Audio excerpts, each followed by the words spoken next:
Hello, of course, this is Nick Dutch on the wonderful YouTube, and I'm showing you the pot that comes with my slow cooker.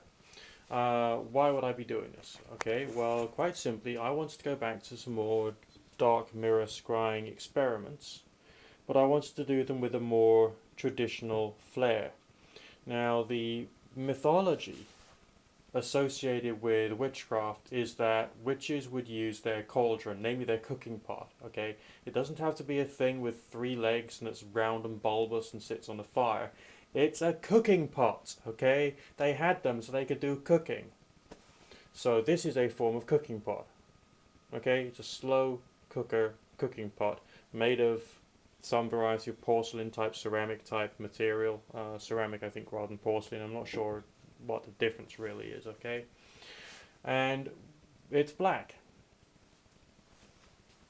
The other benefit is that it's quite high walled, so unlike the frying pan when I was using that as a dark mirror, there would be no light sort of coming in from the side from the candles. So the candle light, if I'm just using a couple of tea lights, they'll only stand up to about that tall against the side of the slow cooker, so the light won't be able to bounce onto the water, and I'll just get the reflected light coming onto my face. So I will then get the reflection of the candlelight on my face in the water in the slow cooker pot, which means it'll have much more atmosphere than if I was just using the dark mirror which I created using a clip frame and a piece of dark cardboard. Now, the difficulty that I'll have with this, if I'm doing it for an extended period of time, is holding my head over the pot without getting too much in the way of neck strain. So it will either have to be a comparatively short experiment, or I'll have to think carefully about my posture or find some way of resting my upper body on something like a stool, maybe. Okay? But this looks like it's got potential. It's something that a lot of us have around the house. So, I'm strongly advising that the slow cooker cooking pot could make a very useful dark mirror. It's like totally black inside, and that's obviously another benefit. So you won't have any interference from shiny bits of metal, or the way that some aluminium frying pans might look inside with by the buildups of grease or scratches on the surface. There's none of that here. It's like um, totally black. So there we go. So if your mother and father have one of these lying around the house, you could ask them nicely to borrow it, or alternatively, nip down to your local thrift store or whatever equivalent you've got and get yourself one.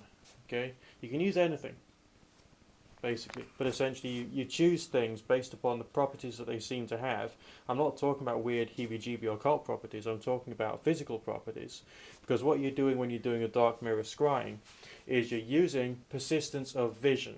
Okay, because you're staring at a illuminated thing, which is the reflection of your face. That will always go misty because of persistence of vision. Just like as if you're staring forward and you've got a candle to the left, and then you close your eyes, you'll see for a minute the candle. That's persistence of vision. It affects the retina. Okay, and you're projecting onto that any kind of extra atmospheric psychological things, which might have some kind of connection to the things that you're invoking or whatever, or might not. We don't know. As I always say, this is about getting strange experiences and seeing just how they connect with what you've been doing, what you've been invoking, what you've been meditating upon, and so on and so forth. And the strange experience exists. What the strange experience means, we still don't know. I don't think we ever will fully or properly comprehend these things. But once in a while, we get experiences which makes us feel or think that there's another dimension happening there. There's something else going on, which could possibly be connected to spirit experiences and so on and so forth. So I'm planning on doing a bit of extra meditation, chakra-based meditation, and working out a thing which I can do an invocation of, and then seeing whether I can see it within the dark mirror, which in this case will be the cooking pot from my slow cooker. Okay? That's right, this is ritual artifacts on a budget for the good old-fashioned cheapo experimental occultists, just like all the best of them were. If you think about it, the witches of old, they apparently or allegedly used standard household items as far as their ritual practices are concerned. Hence the use of the broomstick, the kitchen knife, and so on and so forth.